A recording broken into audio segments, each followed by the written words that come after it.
Assalamualaikum warahmatullahi wabarakatuh. Perkenalkan, nama saya Yuki Astifa Harun dengan NIM D1D120029 dari kelas B.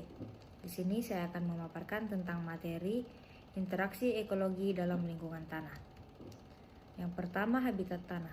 Habitat tanah merupakan keseluruhan organisme hidup yang menghuni tanah, termasuk tumbuhan, hewan, dan mikroorganisme serta lingkungan abiotik lainnya.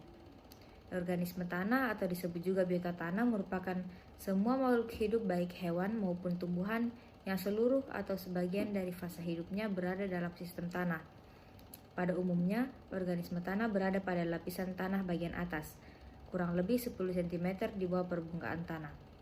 Aktivitas biologis lainnya yang ada dalam tanah 80-100% dilakukan oleh jamur dan bakteri. Yang kedua yaitu sifat-sifat lingkungan tanah. Sifat-sifat lingkungan tanah ini terdiri dari 3. Yang pertama, sifat fisika tanah. Sifat fisika tanah merupakan unsur lingkungan yang sangat berpengaruh terhadap ketersediaan air, udara tanah, dan secara tidak langsung mempengaruhi ketersediaan unsur hara tanaman. Sifat ini juga akan mempengaruhi potensi tanah untuk bereproduksi secara maksimal. Sifat selanjutnya yaitu sifat kimia. Sifat kimia tanah didefinisikan sebagai keseluruhan reaksi kimia yang berlangsung antar penyusun tanah serta bahan yang ditambahkan dalam bentuk pupuk ataupun pembenah tanah lainnya.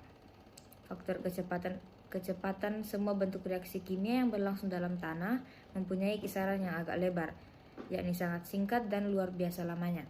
Pada umumnya, reaksi-reaksi yang terjadi di dalam tanah diimbas oleh tindakan dan faktor lingkungan tertentu.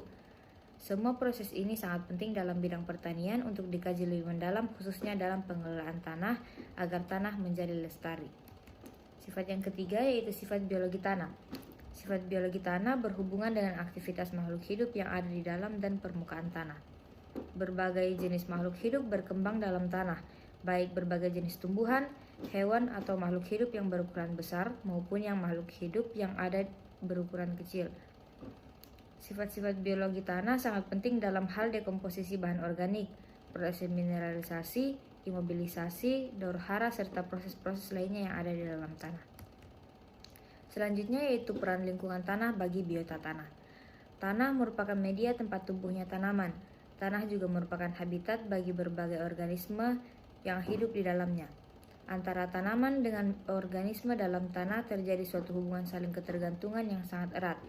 Oleh karena itu, populasi organisme tanah ditentukan oleh kualitas vegetasi di atasnya. Sebaliknya, aktivitas organisme dalam tanah juga akan mempengaruhi pertumbuhan tanaman yang pada akhirnya akan menentukan produktivitas lahan tempat mereka hidup. Selanjutnya yaitu populasi biota tanah. Biota tanah merupakan semua makhluk hidup baik hewan maupun tumbuhan yang seluruh atau sebagian dari fase hidupnya berada dalam sistem tanah. Pada umumnya, organisme tanah berada pada lapisan tanah. Selanjutnya yaitu populasi biota tanah. Keberadaan organisme tanah berpengaruh terhadap produktivitas dan daya dukung tanah. Aktivitas biologis yang dilakukan oleh organisme tanah dapat mempengaruhi kesuburan dan pengemburan tanah. Namun demikian, ada juga aktivitas organisme yang merugikan bagi makhluk hidup lainnya, misalnya organisme penyebab penyakit pada tanaman atau hewan peliharaan. Antara tanaman dengan organisme dalam tanah terjadi suatu hubungan yang saling ketergantungan dan sangat erat. Oleh karena itu, populasi organisme tanah ditentukan oleh kualitas vegetasi di atasnya. Sebaliknya, aktivitas organisme dalam tanah juga akan mempengaruhi pertumbuhan tanaman yang pada akhirnya akan menentukan produktivitas lahan tempat mereka hidup. Selanjutnya yaitu kategori sifat sejarah hidup atau life history species dari spesies.